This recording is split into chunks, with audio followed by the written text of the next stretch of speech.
আজকের ঐতিহাসিক ইসলামী মহাসম্মেলনের সভাপতি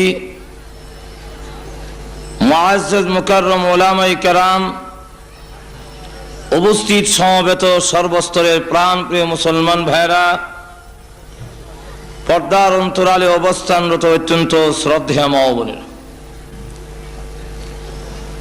আল্লাহ রাব্বুল আলামিনের দরবারে অসংখ্য গণিত শুকর আদায় করছি, যিনি অত্যন্ত দয়া করে আজকের এই মাহফিলে আমাদেরকে শরীক হওয়ার তৌফিক দান করেছেন। এজন্য সর্বপ্রথম শুকরিয়া আদায় করছি আল্লাহ রাব্বুল আলামিনের দরবারে। সকলেই শ্রদ্ধা জড়িত কণ্ঠে আবেগের সাথে বলুন আলহামদুলিল্লাহ। কোরআন শরীফের আয়াত, নবীজির হাদিসকে সামনে রেখে আমি আমার বিষয়ের উপর আলোচনা করার জন্য চেষ্টা করব। যে বিষয়বস্তু আমাকে দেওয়া হয়েছে মুহাম্মদ সাল্লাল্লাহু আলাইহি ওয়াসাল্লামের জীবন আদর্শ এবং আমাদের করণীয়, এই ব্যাপারে আমাকে বলা হয়েছে আলোচনা করার জন্য। তাই আসুন আমি আপনাদের সামনে প্রথম যে আয়াতে কারিমা তেলাওয়াত করেছি,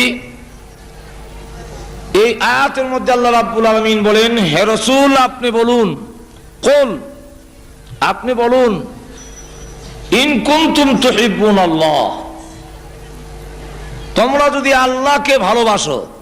কাকে? আর একটু জোরে বলুন। পৃথিবীতে এমন কি আছে যে কেউ আল্লাহকে ভালোবাসে না?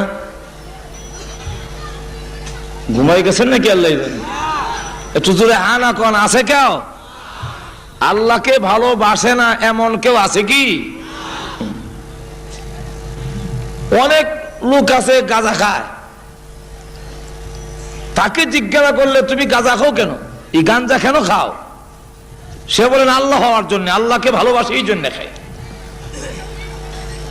অনেক লোক এমনও পাওয়া যায় যার মাথায় মহিলার মতো লম্বা চুল, দাড়ি আর মুছ এক জায়গায় জমে গেছে, রাস্তা বের করতে গেলে আঙ্গুল দিয়ে গুতায়া অনেক সময় পথ বাড়ি করতে হয়। মহিলার মতো শাড়ি পরে, হাতের মধ্যে চুড়ি, তারপরে কানের মধ্যে অলংকার, এই অবস্থায় সে গান গায়, হে নবীজি আশেকো বানায়া কোথায় গেলেন লুকাইয়া। তাকে যদি জিজ্ঞাসা করা হয় এই সুরত কেন ধরেছ, সে জবাব দেয় আল্লাহ হওয়ার জন্য। যেরকম কাকে হওয়ার জন্য? আল্লাহকে ভালোবাসি। আর এক লোক একদিন দেখি একবারে ল্যাংটা, কোন কাপড় নাই, শুধু একটা সালার শর্ট কাঁধে নিয়ে রাখছে। লোকেরা মামু ডাকে, তার ভাই হাত দিয়ে চুমু খায়। জিজ্ঞাসা করলাম এই লোকটার বাবাদের চুমু খাও কেন? এমন একজন উলঙ্গ লোক, তার কাছে দোয়া চাও। আমাকে বলে মুখ সামলে কথা বলেন। লোকটার ল্যাংটা হইল মাল আছে। আমি জবাব দিলাম কি আছে না আছে সব তো দেখাই রাখছে। তাকে যদি জিজ্ঞাসা করা হয় এই সুরত কেন ধরছ, তারও দাবি আল্লাহ হওয়ার জন্য। এখন আসুন, সকলের দাবি হলো আল্লাহকে ভালোবাসি। যেরকম কাকে? আরো জোরে চিৎকার দিয়ে বলুন কাকে? আল্লাহর ভালোবাসার কথা বলা হয়েছে, প্রেমের কথা বলা হয়নি। কারণ কোরআন শরীফ তালাশ করে দেখুন, হাদিস তালাশ করে দেখুন, সব জায়গায় বলা হয়েছে তুহিব্বুন আল্লাহ। এখানে উলামায়ে কেরাম আছেন, আমি ভুল বললে আমার কানটা ধরব। হুব্বুন শব্দের অর্থ প্রেম নয়, ভালোবাসা। এজন্য আসুন আল্লাহ রাব্বুল আলামিন তার পবিত্র কোরআন শরীফে উল্লেখ করে দিয়েছেন, ওয়াল্লাযীনা আমানু আশাদ্দু হুব্বাল লিল্লাহ। ঈমানদার যারা, তাদের অন্তরে আল্লাহ রাব্বুল আলামিনের ভালোবাসা সবচেয়ে বেশি।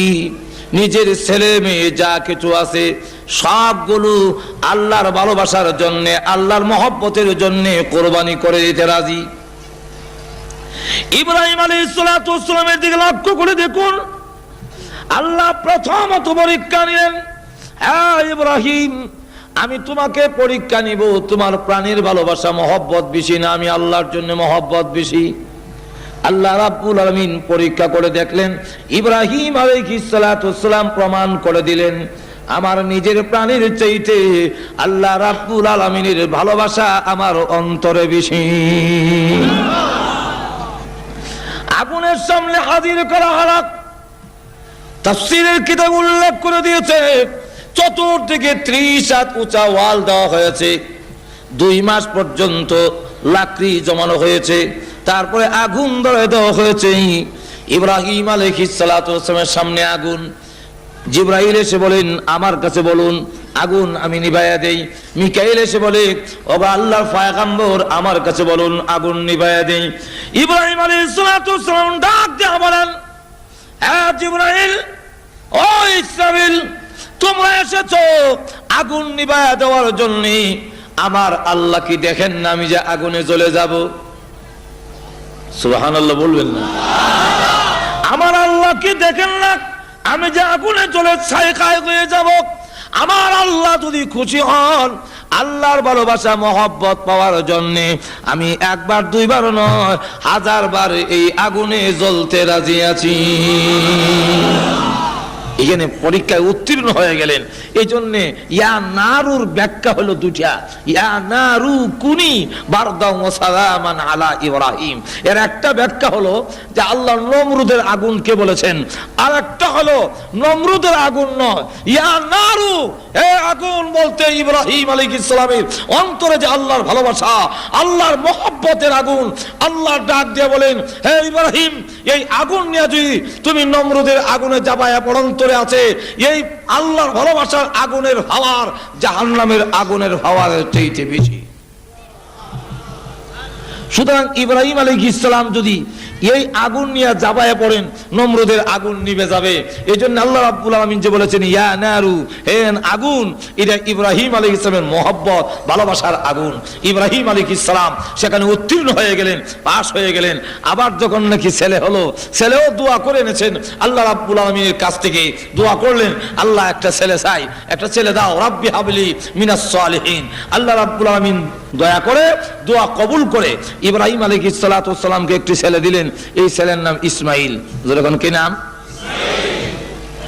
এই ইসমাইল আলাইহিস সালাতু ওয়াস সালাম 1 বছরের হতে না হতে আল্লাহ হুকুম দিলেন এমন জায়গায় নির্বাসন দিতে হবে যেই জায়গায় কোনো বৃক্ষ, তরলতা, গাছ কিছু নাই। সেই ইতিহাস আমি যাব না, শুধু দৃষ্টান্ত স্বরূপ বলছি। ইব্রাহিম আলাইহিস সালাতু ওয়াস সালাম প্রস্তুত হয়ে গেলেন।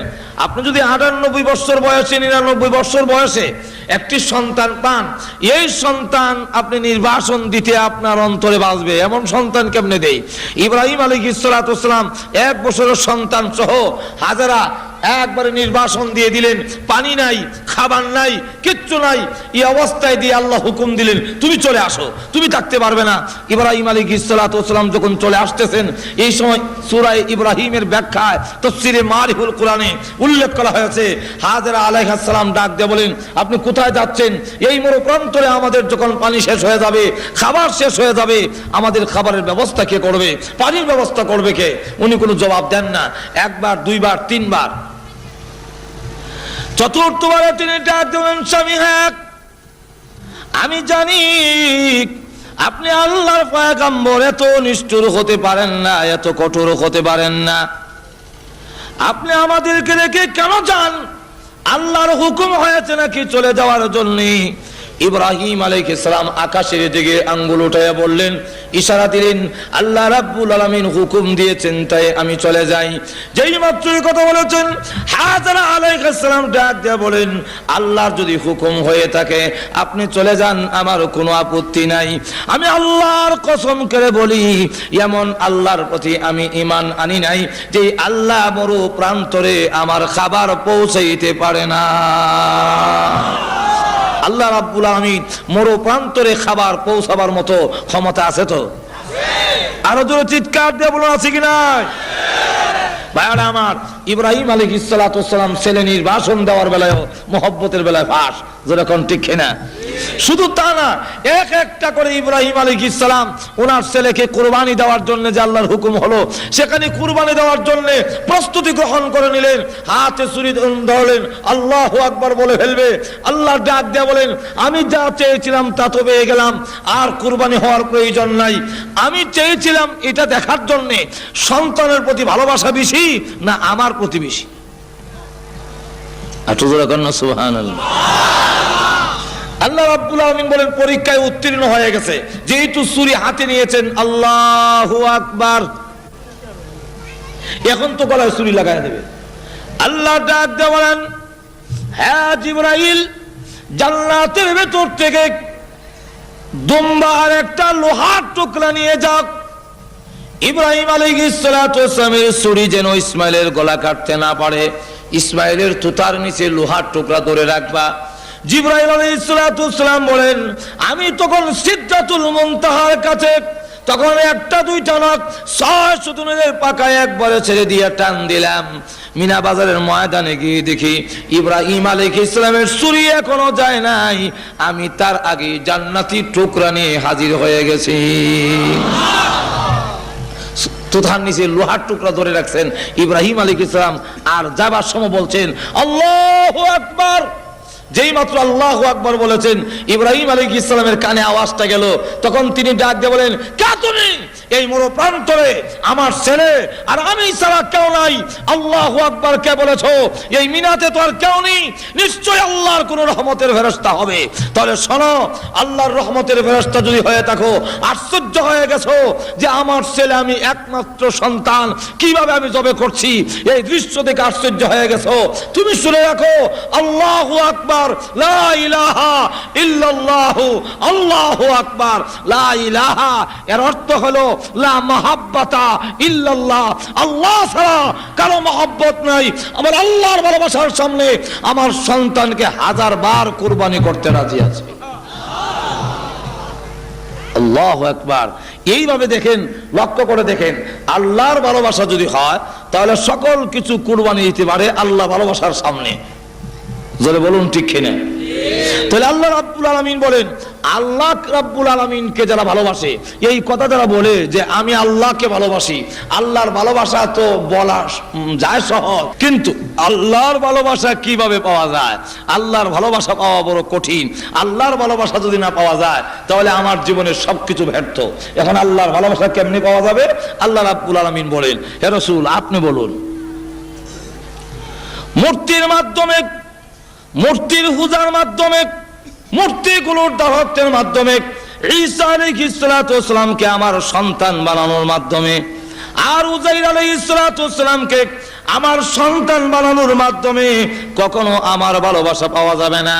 আপনি জানায়া দিন, ইন কুনতুম তুহিব্বুনাল্লাহ ফাত্তাবিউনি ইউহিব্বুকুমুল্লাহ। হে রাসূল আপনি বলুন, তোমরা যদি আল্লাহকে ভালোবাসো তাহলে অবশ্যই অতঃপর ফাত্তাবিউনি, আমি রাসূলকে অনুসরণ করো, আমার জীবনকে ফলো করো। ফাত্তাবিউনি, আমাকে অনুসরণ করো।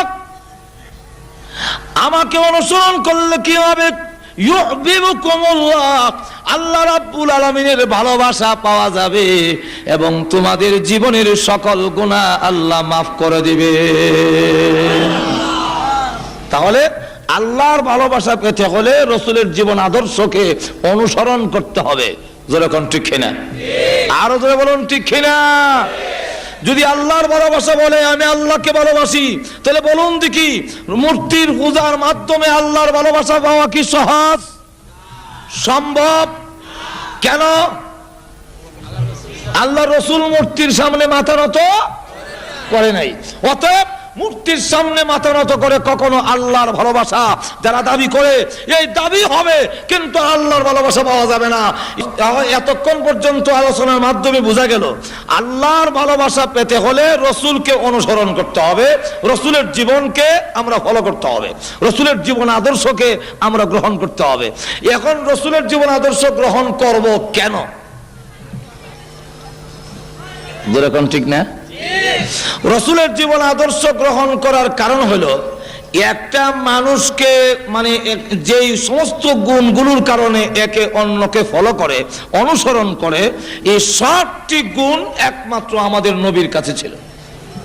আল্লাহ রাব্বুল আলামিন বলেন যে এই চরিত্রের অধিকারী একমাত্র বিশ্ব নবী ছাড়া পৃথিবী আর কাউকে আল্লাহ পাঠান নাই।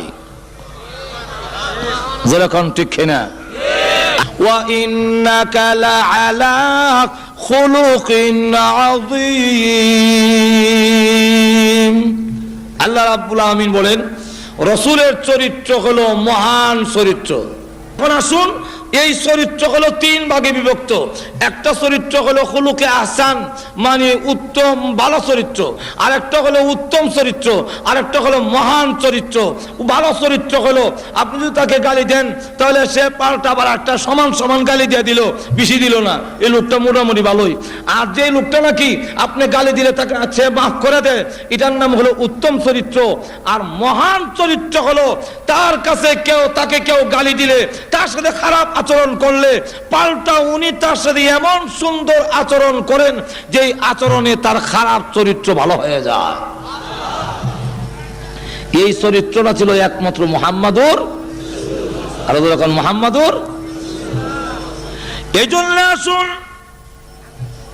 আল্লাহ হাবিব রাহমাতুল লিল আলামিনের কাছে সূর এসে বলা হয়ে গেছে, যারা জিনা করতো রাসূলের কাছে এসে এক সাহাবী বলেন, ইয়া রাসূলুল্লাহ, ইয়া হাবিবাল্লাহ, আমি জিনা করতে মন চায়, আমার জিনার জন্য অনুমতি দিন, পারমিশন দিন। আমাদের দেশের কোন জিনাকারী বেবিচারী কি পিসা হুজুরের কাছে গিয়ে বলবে নাকি যে আমাকে জিনা করার অনুমতি দিন? আর যদি বলে তাহলে জুতাটা ফিরানো শুরু হয়ে যাবে। কিন্তু আল্লাহ হাবিব রাহমাতুল লিল আলামিন রাগ করলেন না, গোসা করলেন না, তাকে শুধু বললেন, ঠিক আছে, আগে বলো তোমার বোনের সাথে যদি কেউ জিনা করতে চায় তুমি পারমিশন দিবি কি? না গো হুজুর, হাত ভেঙে ফেলবো। কেউ যদি তোমার মেয়ের সাথে জিনা করতে চায় তুমি পারমিশন দিবি? হুজুর বলেন কি, ঠ্যাং ভেঙে গেলাম। তোমার মার সাথে যদি কেউ জিনা করতে চায় তুমি অনুমতি দিবি কি? হুজুর ওর মাথা ভেঙে ফেলবো। ঠিক আছে, তোমার স্ত্রীর সঙ্গে যদি কেউ জিনা করতে চায় তুমি পারমিশন দিবি কি? হুজুর ইসরাফিলের সিংহে হু দেওয়ার আগে আমি নিজে হু দিলাম, কিয়ামত শুরু করে দেবে।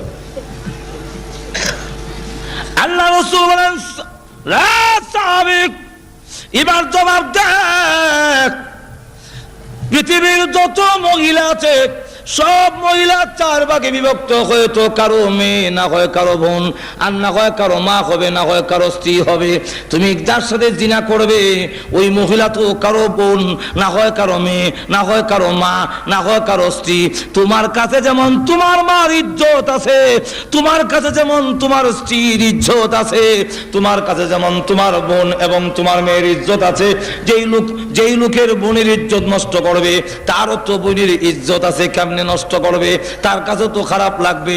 এমনি লোকটা হুজুর এমন সুন্দর চরিত্র জীবনে কোনোদিন কারো কাছে পাই না গো আল্লাহর হাবিব, আজ থেকে তওবা করলাম, আর জিন্দেগিতে কোনোদিন আমি জিনা করব না।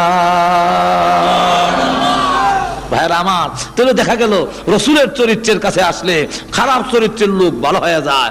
আল্লাহু আকবার। অসংখ্য ঘটনা যারা নাকি পরিবর্তন হয়ে গেল। আগে জিনা করতো, এখন জিনা করবে দূরের কথা, সামান্য অন্যায় করার কারণে খালি কান্দে আর কান্দে। একটি ঘটনা আপনাদের সামনে তুলে ধরি। যে লোকগুলো জিনার মধ্যে লিপ্ত ছিল, জিনা ব্যভিচারের মধ্যে 24 ঘন্টা লিপ্ত ছিল, আল্লাহর হাবিবের চরিত্রের তাজ পায়া এমন অবস্থা হয়ে গেল, এমন অবস্থার পরিবর্তন ঘটলো। হযরত সালাবাতুল আনসারী নামে একজন সাহাবী, সালাবাতুল আনসারী, ওনার বাড়ি হলো মদিনা। আর মক্কা থেকে হিজরত করে এসেছেন, তার নাম হলো সাঈদ ইবনে আব্দুর রহমান। এই দুইজনকে রাসূল ভ্রাতৃত্ব করে দিয়েছেন, তোমাদেরকে ভাই ভাই বানায়া দিলাম, এক ফ্যামিলিতে চলাফেরা করবে। তবুকের যুদ্ধের সময় আল্লাহর হাবিব রাহমাতুল আলামিন যুদ্ধের মধ্যে চলে গেলেন, আর সাঈদ ইবনে আব্দুর রহমানকে সাথে নিয়ে গেলেন।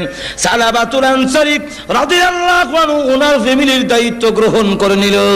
কিন্তু যুদ্ধে যাওয়ার পরে শয়তান প্ররোচনা দিয়ে সালাবাতুল আনসারীর সামনে তুলে ধরা হলো, সালাবা,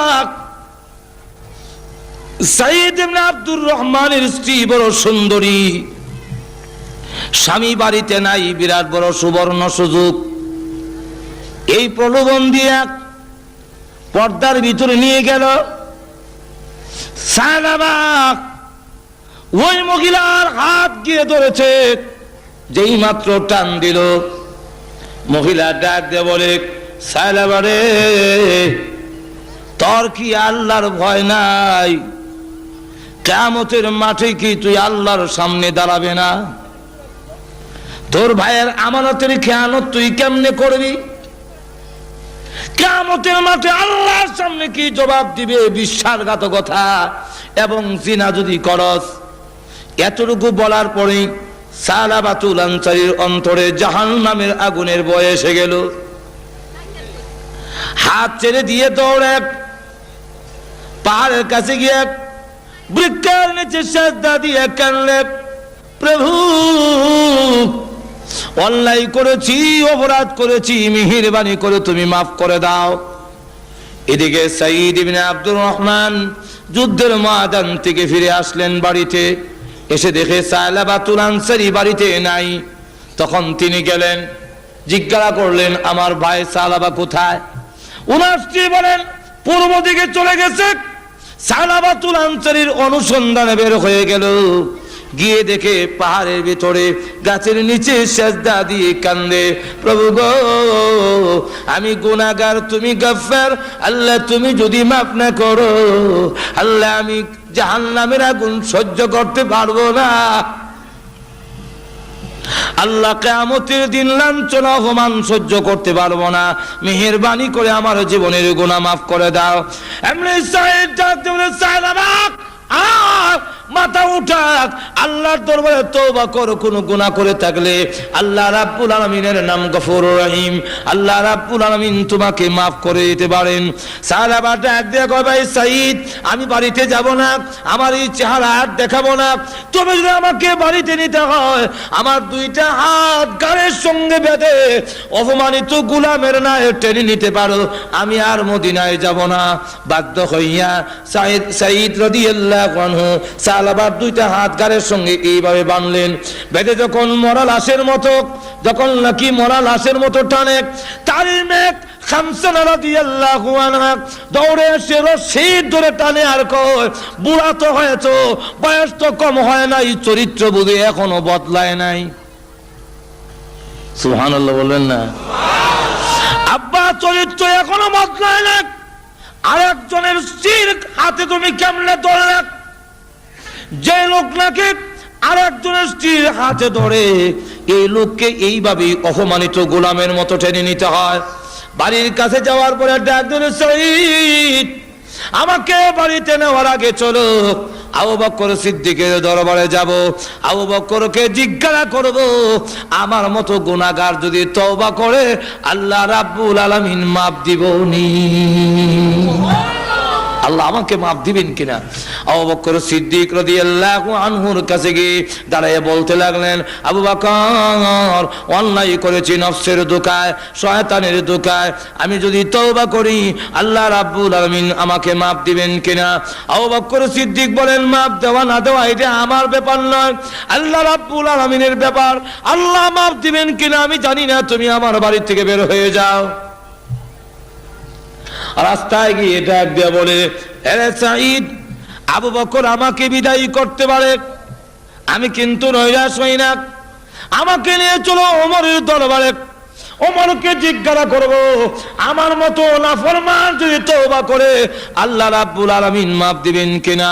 হযরত ওমর রাদিয়াল্লাহু আনহু আরো গরম, ওনার কাছে গিয়ে যখন বললেন, আবু বকর সিদ্দিক ওমর রাদিয়াল্লাহু আনহু বলেন, মাফ দিবেন কি দিবেন না আমি জানি না, তুমি আমার দরবার থেকে বের হয়ে যাও।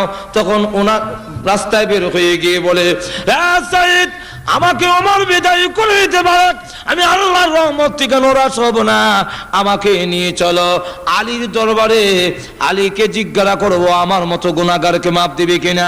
আলী রাদিয়াল্লাহু আনহু শোনার পরে তিনিও বললেন, মাফ দেওয়া না দেওয়া আল্লাহর ব্যাপার, আমি জানি না, আপনি আমার বাড়ি থেকে বের হয়ে যান। রাস্তায় গিয়ে ডাক দিয়ে বলে, আরে সাইদ আমার ইচ্ছা ছিল রাহমাতুল লিল আলামিন যেন আমার আলোচনা আমার কথাটা না শুনে, তাহলে লজ্জা হবে।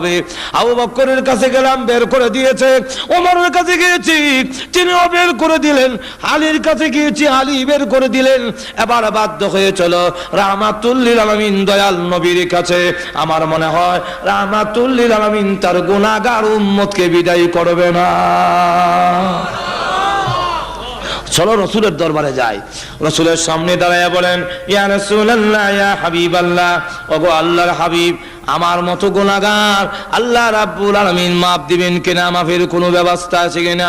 রাসূলুল্লাহ বলেন, মাফ দেওয়া না দেওয়া আল্লাহর কাজ, আমি জানি না তোকে মাফ দিবেন কিনা, কিন্তু আমার রাগ হলো বিশ্বাসঘাতকতা কেন করলে, ওই সাহাবীর স্ত্রীর সঙ্গে বিশ্বাসঘাতকতা কেন করেছো। তোমার মতো সাহাবী আমার বাড়ি থেকে বের হয়ে যাও। রাস্তায় গিয়ে ডাক দে বলে, হে সাঈদ, আমি এতক্ষণ পর্যন্ত ভাবছিলাম আমার মনে হয় মাফের ব্যবস্থা হবে, আল্লাহর রাসূল যখন আমাকে বের করে দিলেন, তাহলে মনে হয় আকাশের নিচে জমিনের উপরে আমার চাইতে বড় নাফরমান আর কেউ নাই, আমাকে বের করে দিয়েছেন রাহমাতুল লিল আলামিন, তাই রশিটা ছেড়ে দে, আমি আর মদিনার লোককে আমার চেহারা দেখাবো না। সাঈদ তখন রশি ছেড়ে দিল, তার মেয়ে রশি ছেড়ে দিয়া ডাক দিয়ে বলে, হে আব্বা, ঘুরে ঘুরে দেখেছে আবু বকর তোমার প্রতি নারাজ, ওমর তোমার প্রতি নারাজ, আলী তোমার প্রতি নারাজ, এমনকি রাহমাতুল লিল আলামিন পর্যন্ত তোমার প্রতি নারাজ। আমি আল্লাহর কসম খেয়ে বলি, যতক্ষণ পর্যন্ত আল্লাহর নবী এবং সাহাবায়ে কেরাম খুশি না হবে, আর জীবনে কোনোদিন তোমাকে আব্বা বলে স্বীকার করব না। তখন সালাবা আকাশের দিকে চোখ উঠায় গেল, প্রভু দুনিয়াতে গেছি, কোনদিন দুষ্টামি করলে বিচার যায় আব্বার কাছে, ভাইরা বাড়িতে ঢুকতে দেয় না, আব্বাও বাড়িতে ঢুকতে দেয় না, সকলের কাছে ব্যর্থ হয়ে গেলে মা তার সন্তানকে বিদায় করে পারে না। প্রভু গো, আবু বকর বিদায় করার পরে উমরের দরবারে যেতে পেরেছি, ওমর বিদায় করার পরে আমি আলীর দরবারে যেতে পেরেছি, আলী বিদায় করার পরে রাহমাতুল লিল আলামিনের দরবারে যেতে পেরেছি, রাসূল বিদায় করে দেওয়ার পরে তোমার রহমতের দরজায় হাজির হয়েছি। বলো না, তুমিও যদি তোমার গুনাহগার গোলামকে বিদায় করে দাও, তাহলে তোমার এই বান্দা কার দুয়ারে গিয়ে আশ্রয় নিবে? আল্লাহ সকলে বিদায় করলেও তুমি তোমার গুনাহগার বান্দাকে বিদায় করতে পারো না। আবার গিয়ে পাহাড়ের ভিতরে সেজদা দিয়ে, গাছের নিচে সেজদা দিয়ে কান্দে। এই মুহূর্তে আল্লাহর পক্ষ থেকে কোরআনের আয়াত নাজিল হয়ে গেল, জিবরাইল হাজির হয়ে গেছেন, হাজির হয়ে বলেন, ওগো আল্লাহর নবী, এই মাখলুকগুলোর মালিক কে আপনি না আল্লাহ? রাসূল বলেন, মাখলুকের মালিক তো আল্লাহ। তো আল্লাহ যদি মাখলুকের মালিক হয়ে থাকে, তাহলে সাহাবাকে আপনি কেন বিদায় করলেন? তার তামাম জীবনের গুনাহ এই মুহূর্তে আল্লাহ মাফ করে দিয়েছে। যেই মাত্র এই কথা বলেছে, এমনি রাসূল বলেন, আবু বকর একটু কুছ করে দেখো না আমার সাহাবা কোথায় আছে। হযরত উমর দাঁড়ায় বলেন, হুজুর আমাকে অনুমতি দেন, আমিও যাব, কারণ আমিও দোষী, আমার কাছে এসেছিল, আমি তাকে বিদায় করে দিয়েছি। হযরত আলী দাঁড়ায় বলেন, ইয়া রাসূলুল্লাহ, ইয়া হাবিবাল্লাহ, আমাকে অনুমতি দেন, আমিও যাব, কারণ আমিও দোষী।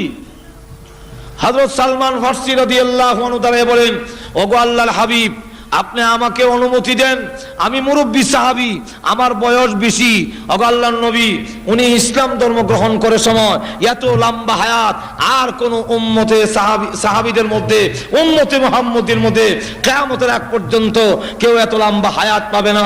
সালমান ফার্সি ইসলাম ধর্ম গ্রহণ করে সময় ওনার বয়স হলো 120, ইন্তেকালের সময় ওনার বয়স হলো 350। আর জোরে কন্যা সুবহানাল্লাহ। 350 ওনার বয়স। এই 350 বছর বয়সে আল্লাহু আকবার, হযরত সালমান ফার্সি রাদিয়াল্লাহু আনহু বলতেছেন যে আমাকে অনুমতি দেন, আমিও যাব। এই 4 জন সাহাবী যখন নাকি হাজির হয়ে গেলেন, খুঁজতে খুঁজতে যখন ওই পাহাড়ের কাছে গেলেন, গিয়ে দেখে লোকেরা খেত কামারে কাজ করে। জিজ্ঞাসা করে, ভাইরা আমার, সায়লাবা নামে কোন লোক কি তোমাদের এই এলাকায় কোনোদিন দেখেছো? তখন লোকেরা বলে, সায়লাবাতুল আনসারী নামে কোন লোক চিনি না, তবে তোমাদের লোকটার পরিচয় বলো। লোক ওনারা বললেন, জাহান্নামের আগুনের ভয়ে কান্দে, কিয়ামতের মাঠের ভয়ে কান্দে, এমন কোন লোকের কোন সন্ধান কি তোমাদের নজরে পড়েছে? তখন তারা বলল, লোকটা দেখি নাই, কিন্তু আমরা ঘুমায় গেল ওই পাহাড়ের ভিতরে গুনগুন সুরে একটা লোক কাঁদতে থাকে, তার কান্নার আওয়াজে আমাদের ঘুম ভেঙে যায়, আমরা ঘুমাতে পারি না। আমাদের মনে হয় তোমাদের লোকটা সেই লোকটাই হবে। আবু বকর সিদ্দিক রাদিয়াল্লাহু আনহু বলেন, ওমর চল যাই, গিয়ে দেখি। তখন গভীর রাত্রে গিয়ে দেখে সাজদা দিয়া কান্দে, প্রভু গোনাহ করেছি, অন্যায় করেছি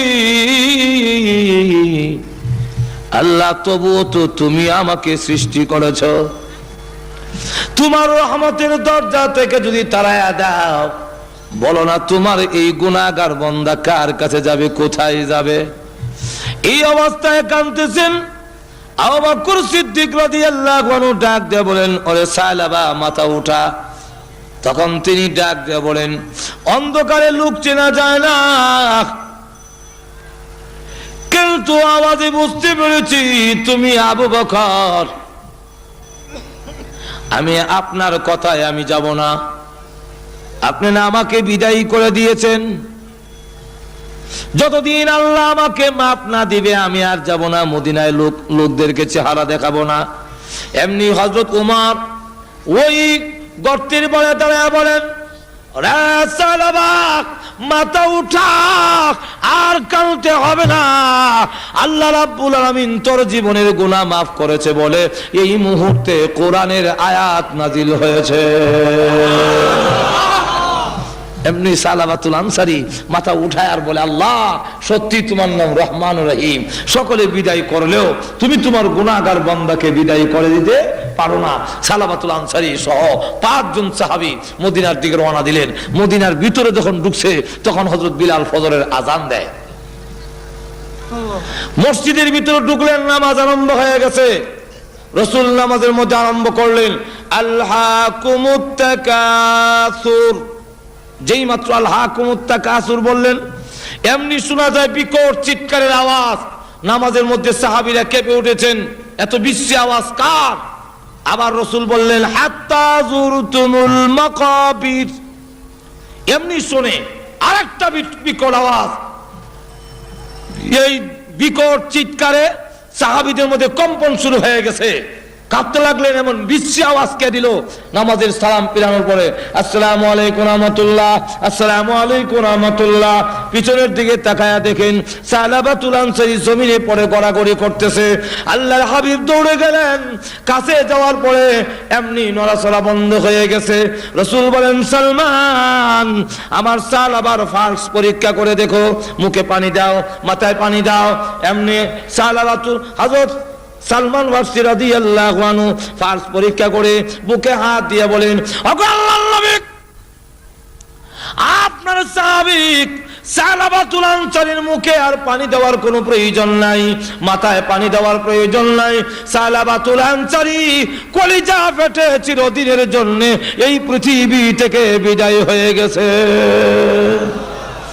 রসুল তখন বলেন, তোমরা গোসল দাও, কাফন পরাও, আমি রসুল নিজে তার জানাজার নামাজ পড়াবো। এই মুহূর্তে দৌড়ে তার মেয়ে খামসা রাদিয়াল্লাহু আনহা বুকে জড়াইয়া দৌড়লেন, আব্বা গো, আমি অন্যায় করেছি, আমি অপরাধ করেছি, আমি বলেছিলাম সাহাবীরা রাহমাত তুই আমিন খুশি না হলে তোমাকে আব্বা বলে স্বীকার করবো না। তুমি তোমার অঙ্গীকার পুরা করেছো, রাসূলকে খুশি করেছো, সাহাবায়ে কেরামকে খুশি করেছো, এমনকি আল্লাহকে পর্যন্ত খুশি করেছো। কিন্তু আমি যে জীবনের জন্য আমার আব্বা হারালাম, আমি আর জীবনে কাকে আব্বা বলে ডাকবো, আমি আর কাকে আব্বা বলবো? এইভাবে যখন কাঁদতে লাগলেন, রাসূল কাছে গিয়ে বলেন, খামসানা আর কান্দিস না, তোর কান্না আমার বুকে দারুণ ব্যথা হয়, দারুণ কষ্ট হয়। যদিও সালাবাতুল আনসারী পৃথিবী থেকে বিদায় হয়ে গেছেন, আমি মুহাম্মদ তো বিদায় হয়ে যাই নাই, বাকি জিন্দেগীর জন্য আমি রাসূল তোর আব্বা হয়ে গেলাম। যেই মাত্রই কথা বললেন, রসুল বললেন তোমরা কাফন পরায় নাও, কাফন পরালেন, রসুল নিজে জানাজার নামাজ পড়ালেন। লাশ সামনের দিকে যায়, রসুল লাশের সাথে সাথে কবরস্থানের দিকে যাচ্ছেন, কিন্তু উকি দিয়ে হাঁটেন, পা গুলো উকি দিয়ে কালো আঙ্গুল ভর দিয়ে দিয়ে সামনের দিকে যাচ্ছেন। খলিফাতুল মুসলিমিন ওমর তিনি ডাক দিয়ে বলেন, ইয়া রাসূলুল্লাহ, ইয়া হাবিবাল্লাহ, আপনার পাটা জমিনে ফালান না কেন? আঙ্গুলে ভর দিয়ে হাঁটলে এত তো আপনার কষ্ট হয়, আপনি পুরা পা জমিনে ফালান না কেন? রসুল বলেন, হে ওমর, জানো না আমার সাহাবার তওবা আল্লাহর দরবারে এমন ভাবে কবুল হয়েছে, আল্লাহ খুশি হইয়া তার জানাজার আশেপাশে এবং এই এলাকার ভিতরে এত রহমতের ফেরেশতা নাযিল করেছে, আমি পুরা পাউটা জমিনে লাগাবো এতটুকু জায়গা এই এলাকার ভিতরে খালি নয়। ভাইরা আমার, এই হলো সাহাবায়ে কেরামের অবস্থার পরিবর্তন। এই পরিবর্তনটা করেছে রসুলের উত্তম চরিত্রে, মহান চরিত্রে। যখন কে চরিত্রে? সুতরাং বিশ্বের মানুষেরা, তোমরা যদি ইহকালে এবং পরকালে মুক্তি পেতে চাও, তাহলে মুহাম্মদুর রাসূলুল্লাহর আদর্শকে অনুসরণ করো, রসুলের জীবনীকে তোমরা অনুসরণ করো। রসুলের জীবনীতে রয়েছে তোমাদের জন্য উত্তম নমুনা, কারণ রসুলের জিন্দেগিতে কোনো মিথ্যা কথা, আরো যখন মিথ্যা কথা। মহান চরিত্র কাকে বলে? আল্লাহু আকবার। এই চরিত্র একমাত্র রসুলের, কারণ জীবনে কাউকে গালি দিবে দূরের কথা, ওনাকে কেউ যদি আঘাত করছে রসুলের কাছে দেয়া যায়, হলো আপনার মরণ হোক। মা আয়েশা বলেন, বেয়াদব, তোর মরণ হোক। রসুল বলেন, আয়েশা জীবনে কোনোদিন কাউকে এমন শক্ত কথা বলবে না, আল্লাহ নম্র এবং ভদ্রকে ভালোবাসে। যেরকম ঠিক না, ঠিক না, আরো যেরকম ঠিক না। আমাদের দেশে যে একে অন্যের কুরুচি, অশ্লীল, একজনের আপনি আমার বিভক্ত হতে পারে। আল্লাহ রসুলের চরিত্র হলো একজন তার প্রতিদ্বন্দ্বী যিনি, তার মোকাবেলা যিনি আছেন, তার প্রতিপক্ষ যিনি, সেই দুশ্মনকেও রসুল কোনোদিন গালি দেননি, রসুল কোনোদিন অশ্লীল কথা বলেননি।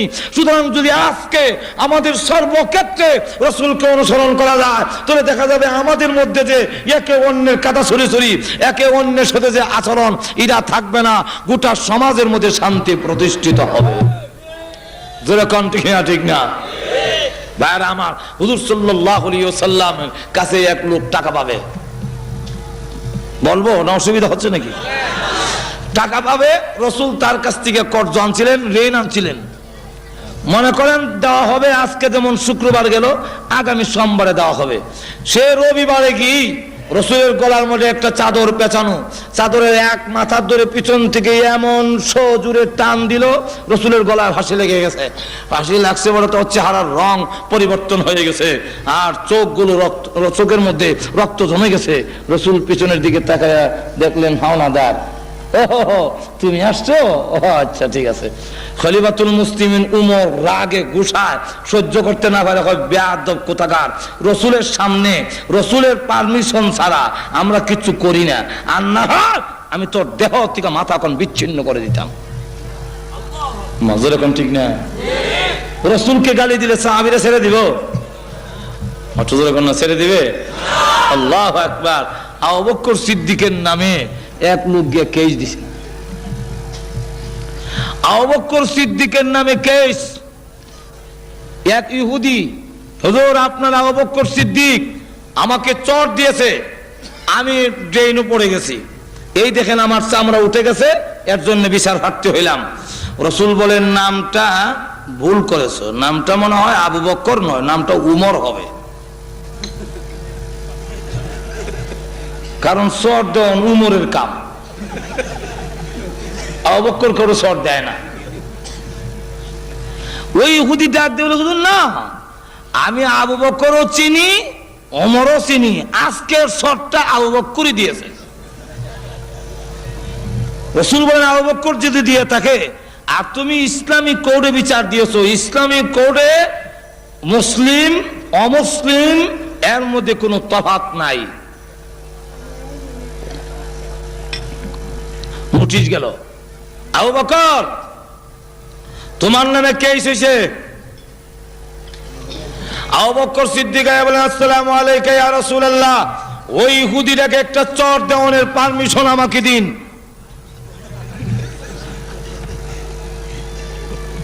রাসূল বলেন আমি তো আগের চরটা বিশ্বাস করি নাই, কিন্তু এখনের কথায় বোঝা যায় আগের চরটা তুমি যে দিছো এতে কোনো সন্দেহ নাই।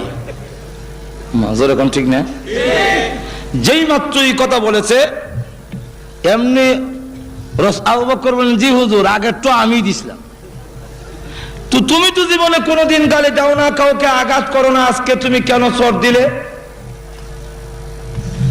আবু বকর সিদ্দিক বলেন ইয়া রাসূলুল্লাহ ইয়া হাবিবাল্লাহ, ওই যে যাকাত দেওয়ানোর আয়াত নাযিল হয়েছে, কর্জা দেওয়ানে ইউকরিদুল্লাহ কারদান হাসানা, আল্লাহ যে বলছেন আমাকে কর্জে হাসানা দাও, ঋণ দাও, আল্লাহ যে বলছেন আমারে দান করো, এইগুলো আয়াত নাযিল হওয়ার পরে এই ইহুদিটা আরেকটা ইহুদির কাছে আমাকে শোনায়া বলে, জোরে জোরে বলে, এতদিন জানতাম মুহাম্মদ আব্দুল্লাহর বেটা, মুহাম্মদ হলো দরিদ্র ফকির, আর এখন থেকে যে আয়াত নাযিল হচ্ছে এতে বোঝা যায় মুহাম্মদের আল্লাহও ফকির, আমরা হইলাম ধনী। জোরে কন্যা নাউযুবিল্লাহ। আবু বকর সিদ্দিক বলেন ইয়া রাসূলুল্লাহ ইয়া হাবিবাল্লাহ, আমার সামনে আমার আল্লাহকে ফকির বলে গালি দিবে, আমার সামনে আমার নবীজিকে ফকির বলে গালি দিবে, আর আমি সহ্য করব, তা ঈমানের লক্ষণ হতে পারে না।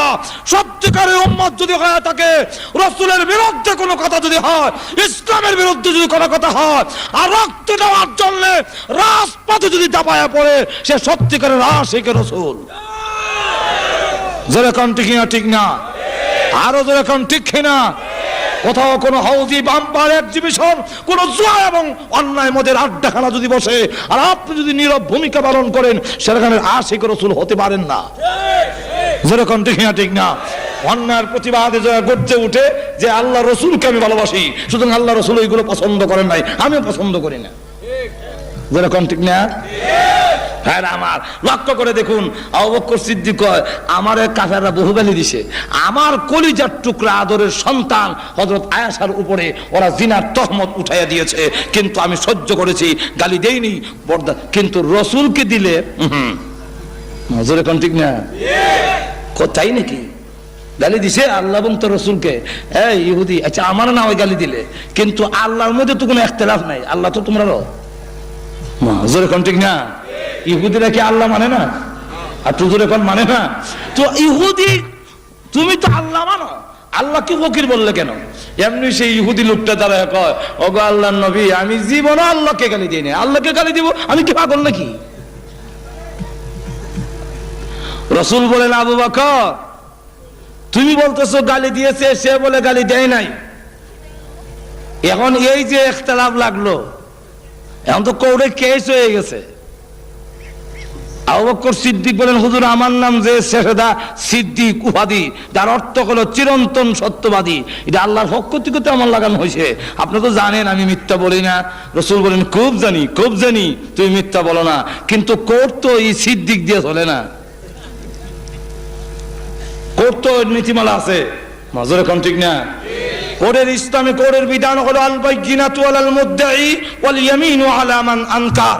ইসলামী কোর্টের নীতিমালা হলো যে নাকি বাদী হবে তার পক্ষে দুইজন সাক্ষী উপস্থাপন করতে হবে, বিবাদীর উপর দুইজন সাক্ষী লাগবে। তোমার আর যদি সাক্ষী না থাকে, বিবাদী বলবো আল্লাহর কসম আমি করি নাই, কেস ডিসমিস, এখন তুমি সাক্ষী উপস্থাপন করো। কয় হুজুর আমার সাক্ষী নাই, কিন্তু ঘটনা সত্য। ঘটনা সত্য হলে কি সাক্ষী নাহলে তো ঘটনা প্রমাণিত হবে না। তখন কয় হুজুর সাক্ষী নাই। এখন যদি আপনি আমাকে, আমি আল্লাহ এবং তার রাসূলের ভালোবাসার প্রমাণ দেখাইছি, এখন যদি এতে আমার ফাঁসির কাস্টে ঝুলতে হয় 1000 বার আমি রাজি আছি। রাসূল বলেন রাজি থাকলে প্রস্তুত হও, তোমার বিপক্ষেই আমি রায় দেব। তুমি তাকে চর দিয়েছো, চরের বদলা চর। আবু বকর সিদ্দিকের বিরুদ্ধে চরের রায় হয়ে যাবে, যে একটা চর আবু বকর দেওয়া হবে। এই ইহুদি আর একটা চর তাকে দিয়ে দিবেন, এই পরিমাণ বড়। আল্লাহু আকবার। এমনি শুনে জিবরাইল আসার ঘন্টার আওয়াজ শোনা যায়। ঘুমাই গেছেন তো, সুবহানাল্লাহর আওয়াজ নাই। আরো জোরে চিৎকার দিয়ে বলেন সুবহানাল্লাহ। যেই মাত্র দেখা যায় জিবরাইল আসতেছে, রাসূল বলেন অপেক্ষা করো, এই মুহূর্তে জিবরাইল আসে কেন? নিশ্চয় আবু বকরের পক্ষে, আল্লাহর পক্ষের কোন সিদ্ধান্ত আসতে পারে। হুজুর আপনার কানে কানে বলে আবু বকর সিদ্দিকের বিরুদ্ধে রায় দেওয়ার আগে আল্লাহ রাব্বুল আলামিনের কোরআনের আয়াতটা আগে শুনুন, তারপরে রায় দিবেন। সুবহানাল্লাহ বলবেন না? আবু বকর সিদ্দিকের পক্ষে আল্লাহ কোরআনের আয়াত নাযিল করেছেন, লাকাদ সামিআল্লাহু قول الذين قالوا إن الله فقير ونحن أغنياء। হে নবী, আবু বকর সিদ্দিকের দুনিয়ার কোন সাক্ষী না থাকলেও আমি স্বয়ং আল্লাহ আবু বকরের পক্ষে সাক্ষী হয়ে গেলাম। এই ইহুদি যে আল্লাহকে ফকির বলে গালি দিয়েছেন, আল্লাহ বলেন লাকাদ, লাম তাকিদ, এটা আরবিতে আবার গ্রামার আছে। লাম তাকিদ অর্থাৎ নিশ্চয়তাবোধক শব্দ আল্লাহ ব্যবহার করলেন একবার, এরপরে আবার বলেন কাদ তাকিদ, এরপরে লাকাদ সামি আল্লাহ, দুইবার আল্লাহ নিশ্চয় নিশ্চয় আল্লাহ শ্রবণ করেছেন তাদের কথা। কাদের কথা? যারা বলছেন আল্লাযীনা ক্বালু ইন্নাল্লাহা ফাকিরুন, নিশ্চয়ই আল্লাহ ফকির, ও নাহনু আগনিয়া, আমরা হইলাম ধনী। এই কথা যে বলছেন আল্লাহ কুদ্দুতি কান দিয়া শুনছেন। এখন আপনি কেমনে রায় দিবেন, এটা আপনার ব্যাপার। রাসূল বলেন কিরে ইহুদি, আগে দিন না করছিলে, আমাদের আল্লাহ গালি দিছ। আমি কি আর জানি আমার নামে যেমন আয়াত নাযিল হইব? চিন্তা করেন কি পরিমাণ বাটপার। এখন চিন্তা ব্যাপারটা হলো সাহাবায়ে কেরাম, তাদের ভালোবাসা আর মহব্বত এমন যে নিজের প্রাণ দিতে পারে রাসূলের ইজ্জত নষ্ট হতে দিতে, আরো যখন দিতে, সব কিছু দিতে পারি, কিন্তু রাসূলকে ছাড়তে পারি। আল্লাহু আকবার। সাহাবায়ে কেরাম মা ছাড়তে রাজি, বাবা ছাড়তে রাজি, আত্মীয় স্বজন ছাড়তে রাজি, কিন্তু নবীজি ছাড়তে রাজি না। যুদ্ধের হিজরতের সময় মক্কা থেকে মদিনা যায় এক সাহাবী, ওনার নাম আবু সালমা। উনি সন্তান আসছিল, সে গোষ্ঠীর লোকেরা সন্তান আটকাই দিছে, আর শ্বশুর গোষ্ঠীর লোকেরা ওনার বউ নিয়ে গেছে। উনি দাঁড়ায় কয়, হে কাফেরেরা, তোমরা মনে করছো আমার বউ নিয়ে গেলে, আমার সন্তান নিয়ে গেলে আমি মদিনায় হিজরত করব না, ধন সম্পদ যা আছে সব মদিনায় রেখে আসছি। আর এখনের কথা হলো, শোনো, এখন কথা হলো যে আমার সন্তান আটকাই দিয়েছো, আমার স্ত্রী আটকাই দিয়েছো, তোমরা জানো না আল্লাহর রাসূলকে যে আমরা কত ভালোবাসি।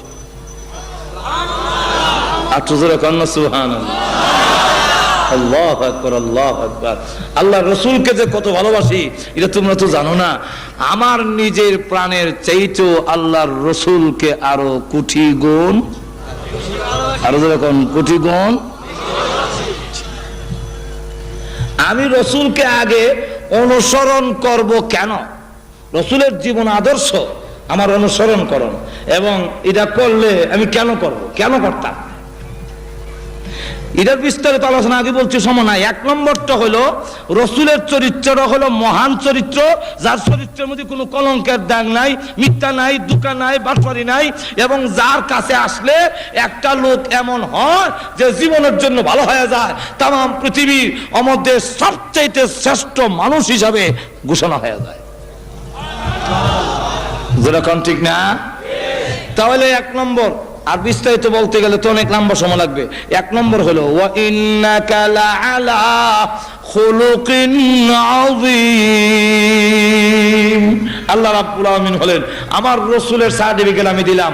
পৃথিবীর কোন নেতা, কোন মহান ব্যক্তিত্বে যারা বড় বড় লোক আছে, এরা কারো আল্লাহর পক্ষের সার্টিফিকেট নাই, কিন্তু রাসূলের পক্ষে আল্লাহ রাব্বুল আলামিন সার্টিফিকেট দেন। আমার রাসূল হলো মহান চরিত্রের অধিকারী।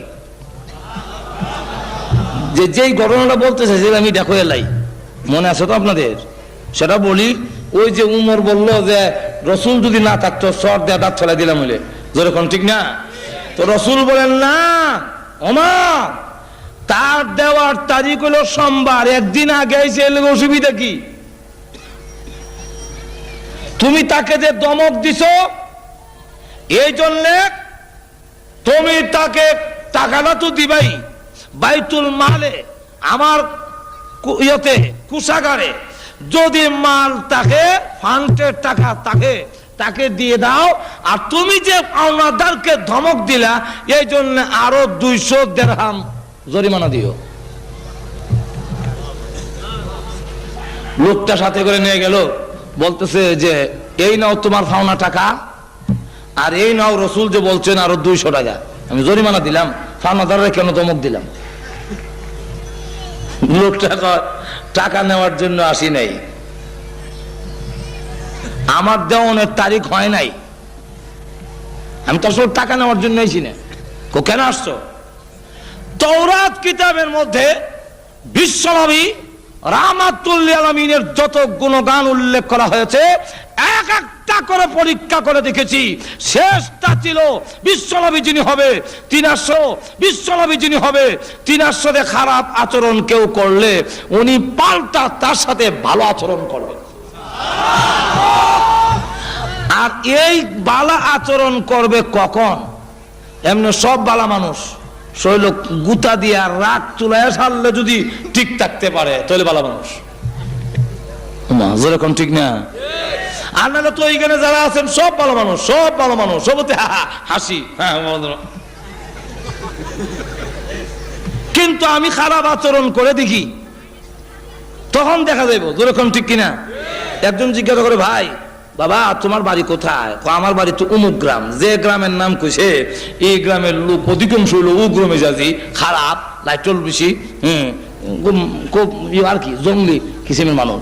তার আচরণে, এই ছেলের আচরণে সে একটু লেখাপড়া শিক্ষা বা একটু শহর বন্দরে থেকে ভালো থেকে একটু ভালো হয়েছে আর কি, কথা বুঝছেন না? তো কয় বলে আমার বাড়ি তো অমুক গ্রামে। তোমার আচরণে তো বোঝা যায় না। না বাবা আমার বিশ্বাস হয় না এই গ্রামে তোমার বাড়ি। কোন আসা আমার বাড়ি এই গ্রাম, ধরবে না, আমার বিশ্বাস হয় না। এই গ্রামের লোকের আচরণ এরকম হওয়ার কথা না। একবার দুইবার তিনবার সময় না আসা আমার বাড়ি এই গ্রাম। তো আবার যখন না বে আমার বিশ্বাস হয় না, কখন শ্রদ্ধা দাঁত হয় তুমি বিশ্বাস না হইলে কখন বিশ্বাস হয়েছে, কখন বিশ্বাস হয়েছে, যেরকম ঠিক না? এখন বোঝা গেল তো রাগ না তুলালে তো বোঝা যায় না। আল্লাহ রসুল সাল্লাল্লাহু আলাইহি ওয়াসাল্লাম তখন বলতেছেন, ওই ইহুদি বলতেছে রসুলের রাগ না তুলালে তো বুঝবো না, আমার খারাপ আচরণ না করলে তো ভালো হবো কেমনে? এই জন্য আমি পিছনের চাদর ধইরা এমনি জোরে টান দিলাম, দিয়া বললাম টাকা আনবার সমানো দিবার সময় বুঝি মনে থাকে না। এই কথা বলার পরে আমার ফাউন হইলো 2টা চোর, যেরকম ঠিক না ঠিক না? কিন্তু চোর না দিয়ে আল্লাহ রসুল সাল্লাল্লাহু আলাইহি ওয়াসাল্লাম আমাকে বললেন, মুস্কি হাসি দিয়া বললেন, আরো বললেন জরিমানা দেওয়ানোর লেগে, আপনি যে দমক দিছেন ওইটার জন্য জরিমানা দেওয়ান। এতে বোঝা গেল, প্রমাণিত হইল, পরীক্ষায় পাস করলো উনি বিশ্বনবী, উনি রাহমাতুল আলামিন। সুতরাং আর একটা মুহূর্ত দেরি করতে চাই না, টাকা নেওয়ার জন্য আসি নাই, আমি এসেছি ইসলাম ধর্ম গ্রহণ করার জন্য। তাই আমি কালিমা পড়ে মুসলমান হয়ে গেলাম। এই হলো রসুলের আখলাক। যদি আরো বলতে যাই আরো বহু ঘটনা আছে, যদি বলতে যাই শেষ হবে না। তো এক গেল, এক রাখলাম, এক। 2 নম্বর হইল একটা লোককে অনুসরণ করে তার জন্য মোটামুটি 4টা গুণ থাকে। যেরকম কয়টা? কোন লোক যদি সুন্দর হয় তো তার পিছিয়ে পিছিয়ে মানুষ ঘুরে। গাজীপুর মনে এরকম নাই, সুন্দরের পাগল মনে নাই। সুন্দরী মহিলার জন্য বেদের মেয়ে জুস নাই আমার। বেদের মেয়ে আমরা আমি তুই গান জানিও না, দেখছিও না, শুনি না, কিন্তু মাঝে মাঝে শুনি। একদিন এক ছেলে দেখি এমন প্রিয় ছিল, ছোট্ট একটা বাচ্চা দেখি এরম করে কি করে বেদের মেয়ে জুস নাই আমায় পাগল করে আছে। আমি এখন এই বেদের মেয়ে জুস নাই আমার পাগল করে আছে, বেদের মেয়ে সুন্দর দিকে পাগল হয়েছে বাদ দিয়া যা যাব। সুন্দরের জন্য একজন আরেকজনকে অনুসরণ করে, পুরুষ হোক নারী হোক, যেরকম ঠিক না, সুন্দরের জন্য তার কাছে সবকিছু ছেড়ে দিয়া। ও বিশ্বের মানুষেরা, সুন্দরের কারণে যদি কাউকে অনুসরণ করতে হয় তাহলে একমাত্র ব্যক্তি হলো মুহাম্মদুর রাসূলুল্লাহ সাল্লাল্লাহু আলাইহি ওয়াসাল্লাম। মুহাম্মদের চাইতে সুন্দর আকাশের নিচে জমিনের উপরে আল্লাহ কাউকে সৃষ্টি করেন না।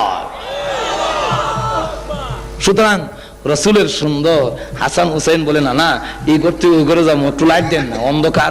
রসুল বলেন লাইট দেবো করতে গিয়া, চুলা তুই আগুন নাই, তোমরা আবার লাইট দেবো, তবে আমি যাওয়ার ব্যবস্থা করে দিই, যাও তো। কেমনি করবেন? রসুল এমনি মুস্কি হাসি দিলেন। যেই মাত্র মুস্কি হাসি দিছেন, হাসান হুসাইন রাদিয়াল্লাহু আনহুমা বলেন যে আমরা এই ঘর থেকে ওই ঘরে আলুর মাঝখান দিয়ে দৌড়ে চলে গেছি। আকাশে বিদ্যুৎ চমকাইলে যেভাবে জিলহি দিলে যেভাবে অন্ধকার দূরীভূত হয়, নানার দাঁত মোবারক যখন বের হয়েছে বোঝা গেল আকাশে বিদ্যুৎ চমকাচ্ছে। কোন মানুষ সুন্দর ঠিকই, কিন্তু চোখটি বিলাই চোখ, যেমন টনি। কোন মানুষ সাদা ঠিকই, কিন্তু দেখতে বানরের মতো, যেমন বুশ। যেরকম ঠিক না। কোন মানুষ আমরা দলা ঠিকই, তা দলা ঠিকই আমি দেশ। কোন মানুষ দলা ঠিকই, কিন্তু তার গাল চাবার ভিত্তে ঢুকিয়া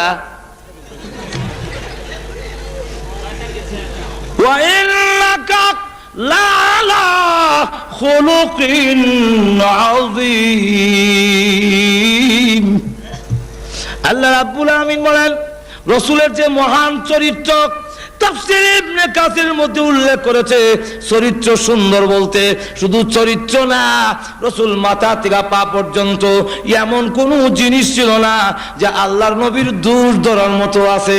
এজন্য সামাইলে তিরমিজির মধ্যে উল্লেখ করেছে আল্লাহর রসুল লাম্বাও ছিলেন না, বাটিও ছিলেন না, কারণ লাম্বা হইলেও দোষ, বাটটা হইলেও দোষ। কিন্তু খলিফাতুল মুসলিমিন উমর ছিলেন সাহাবীদের মধ্যে সবচেয়ে লম্বা।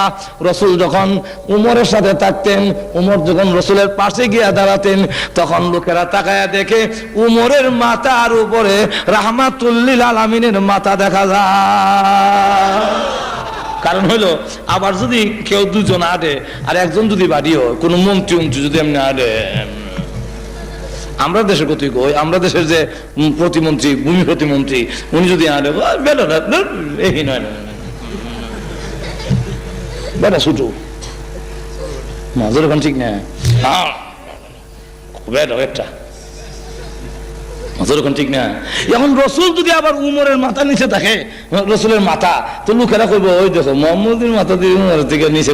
এই জন্য এটা ছিল মুজিজা, যত লম্বাই আসুক রসুলের সামনে রসুল বড় হয়ে যেত।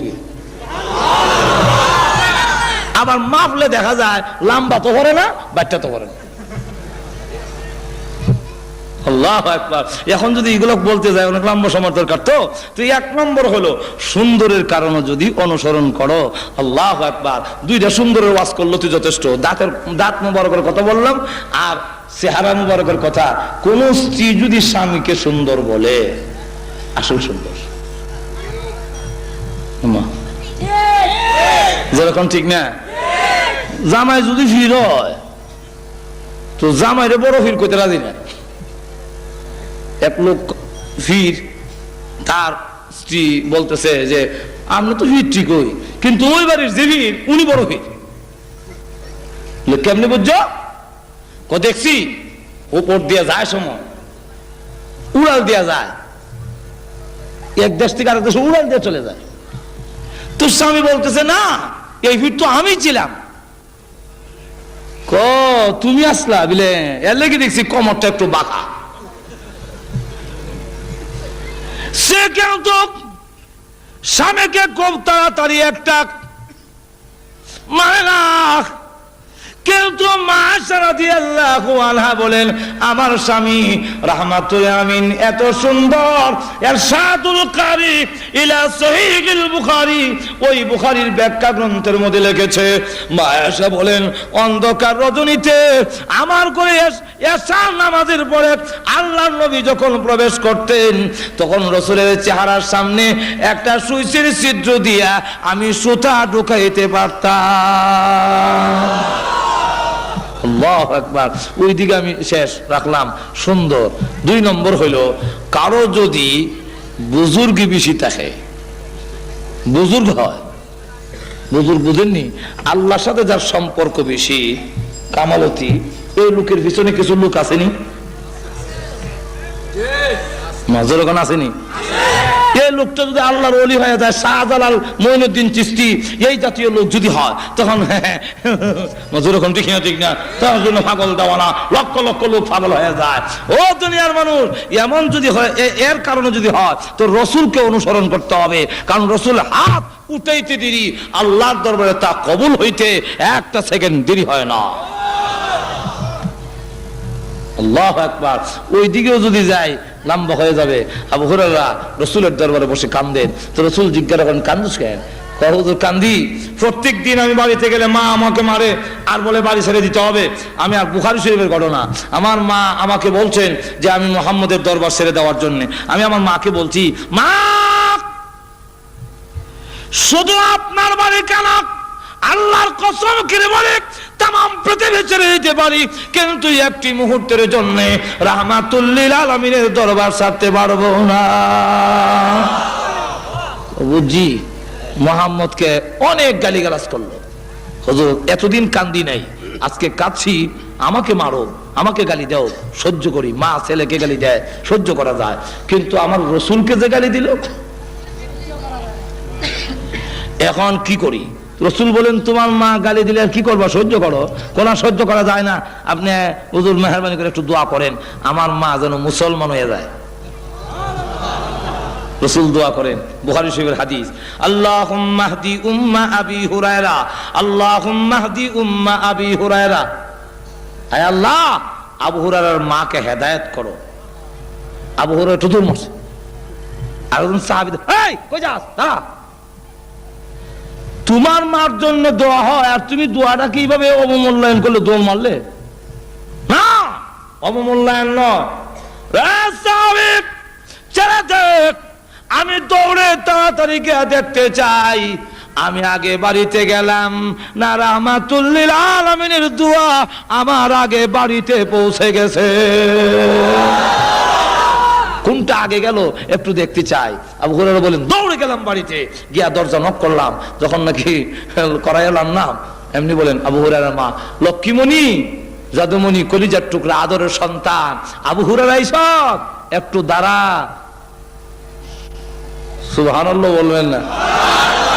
আবু হুরায়রা বলেন প্রতিদিন গেটের সামনে আসলে বলে আগে ক মুহাম্মদের দরবার ছাড়বে কিনা, না ওই গেট খুলবো না। আর আজকে কয় লক্ষ্মীমণি, জাদুমণি, কলিজার টুকরা, আদরের সন্তান, একটু দাঁড়াও, তোমার জন্য দরজা খুলে দিচ্ছি। আবার শোনা যায় ভিতরে গোসল করছেন, পানির শব্দ শোনা যায়, আবার যখন গোসল করতেছে, ব্যাপারটা কি? তাহলে মনে হয় আমি আমার মার গেটে পৌঁছার আগে আগে রাহমাতুল আমিনের দোয়া আমার মার জন্য কবুল হয়ে গেছে। ঠিকই দেখে দরজা খুলে দেওয়ার পরে পাকনা চুলগুলো ভেবে পানির পোড়াগুলো ঝরতেছে আর বলতেছে আজকে কই গেছলে? যাওয়ার পর থেকে আমার কলিজার এমন একটা জ্বালা যন্ত্রণা শুরু হইলো, এমন জ্বালা যন্ত্রণা, গোসল করলাম, পানি দিলাম তো জ্বালা যন্ত্রণা শেষ হয় না। আচ্ছা কলিজা জ্বললে পানি দিলে কামিব? এখন পানি দিলাম, সবকিছু করলাম, কিন্তু আমার কোনো উপকার হলো না। এখন আমার মন খালি বলতেছে তুই যে নবীর কাছে, মুহাম্মদের কাছে গিয়ে এত ভালো হইলি, এত গালি দিলাম, এত গালি দেই, কোনোদিন তো পাল্টা গালি দিস না, কোনো ধমকও দিস না, চোখ রাঙ্গাস না। তাহলে আমার মন চায় ওই নবীকে যদি একটা নজর দেখতাম। আবু হুরায়রা মুস্কি হাসে আর মনে মনে কয় এমনে না দোয়া কবুল হইছে। বুঝছেন তো কত তাড়াতাড়ি কবুল হয়? আবু হুরায়রার মা রাহমাতুল আলামিনের সামনে গিয়ে চোখের পানি ছেড়ে দিয়ে তরতর করে কাঁপতেছে, আর ডেকে বলে আল্লাহর কসম করে বলি এত সুন্দর চেহারা জীবনে কোনোদিন দেখি নাই, এমন চেহারার লোক কোনোদিন মানুষের ক্ষতি করতে পারে না। আমি মানুষের কাছ থেকে শুনি না, শুধু গালি দিছি, আপনারা দেখছি না কোনোদিন। আজকে প্রমাণিত হয় আপনি আল্লাহর পয়গাম্বর। আর দেরি করতে চাই না, আমাকে কালিমা পড়ায় দেন, আমি এক্ষুনি মুসলমান হয়ে যাব। তাহলে যার এত সম্পর্ক আল্লাহর সাথে, এত বুজুর্গি, উনাকে অনুসরণ করো। 3 নম্বরটা হইলো আপনার মাল।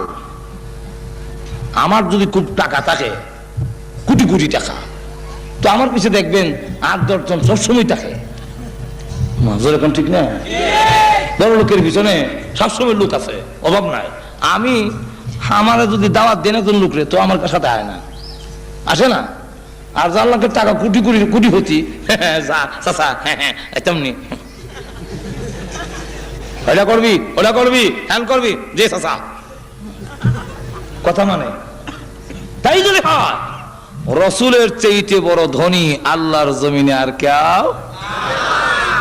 রসুল গরিবিটা গ্রহণ করে নিছেন, রাখতেন না তো। কিন্তু রসুলের মতো ধনীদের বাস্তব প্রমাণ হইল, আজ পর্যন্ত কত মন্ত্রী মিনিস্টার, আমাদের দেশের প্রাইম মিনিস্টার, প্রেসিডেন্ট, বিশ্বের বড় বড় প্রেসিডেন্টরা হজ করতে যায়, 100 উট কুরবানি দিয়েছেন বলে আমি কারো ইতিহাস জানি না। আপনাদের জানা আছে? তদানীন্তন সময়ে রসুল জীবনে একবারই হজ করেছেন।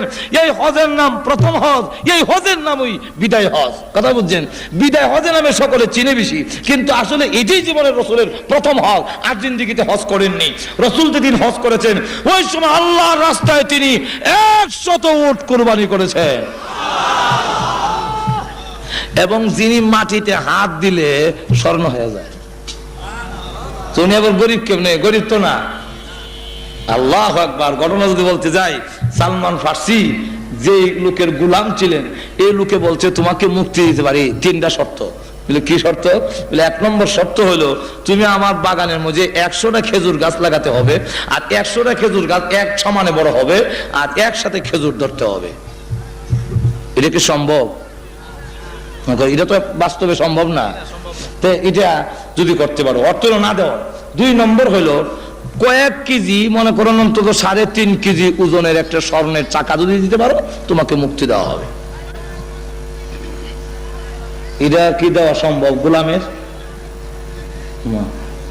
একজন সাধারণ রুজি রোজগার যে করে আপনার বাড়ির চাকর, সে কি 3.5 কেজি ওজনের স্বর্ণ দেওয়া সম্ভব?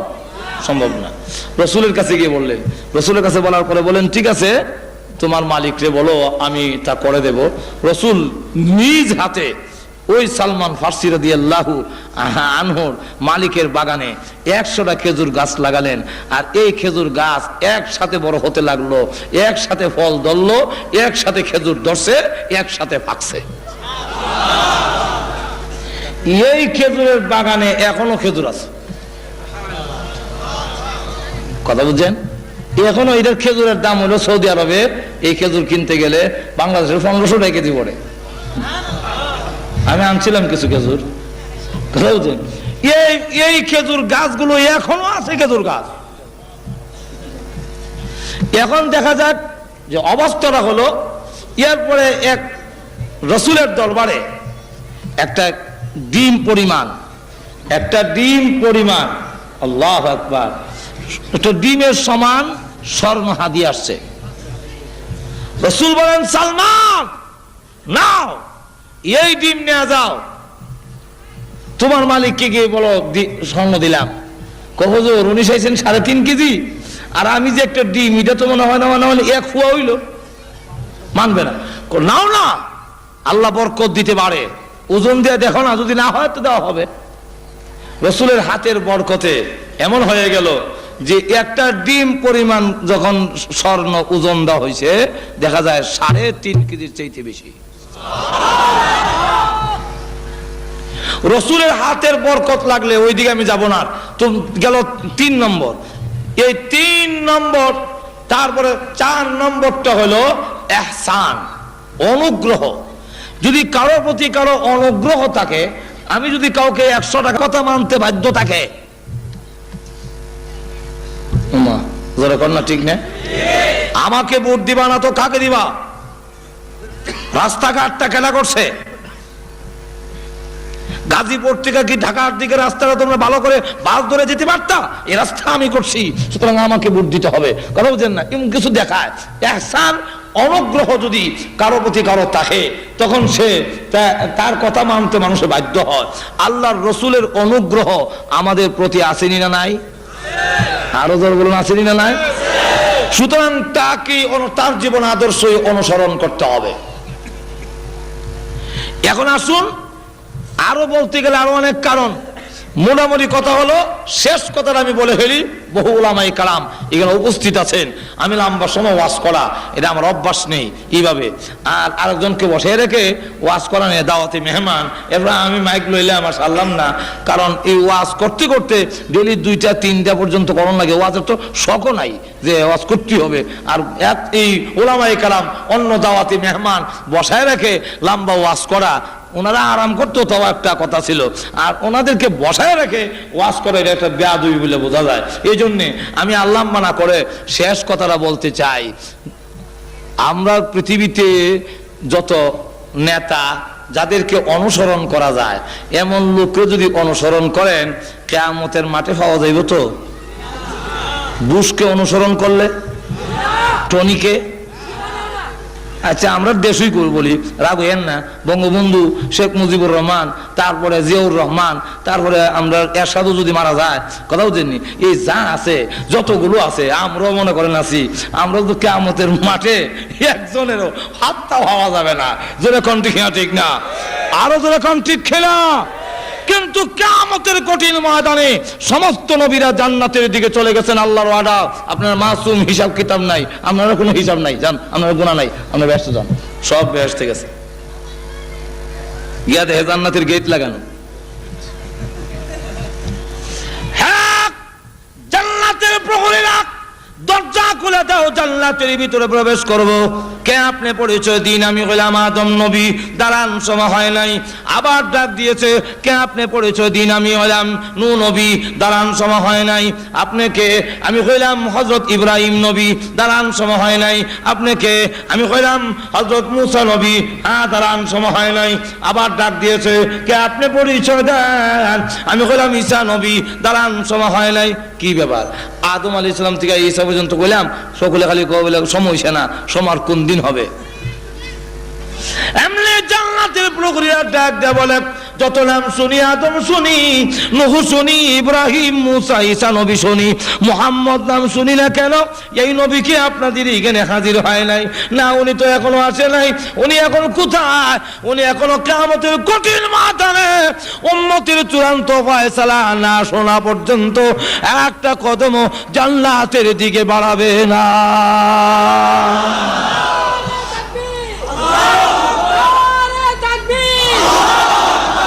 দেখা যাবে তখন জান্নাতের প্রহরীরা বলবে, সেই নবী না আসা পর্যন্ত আমরাও জান্নাতের গেট খুলনের ওয়ার্ডার নাই।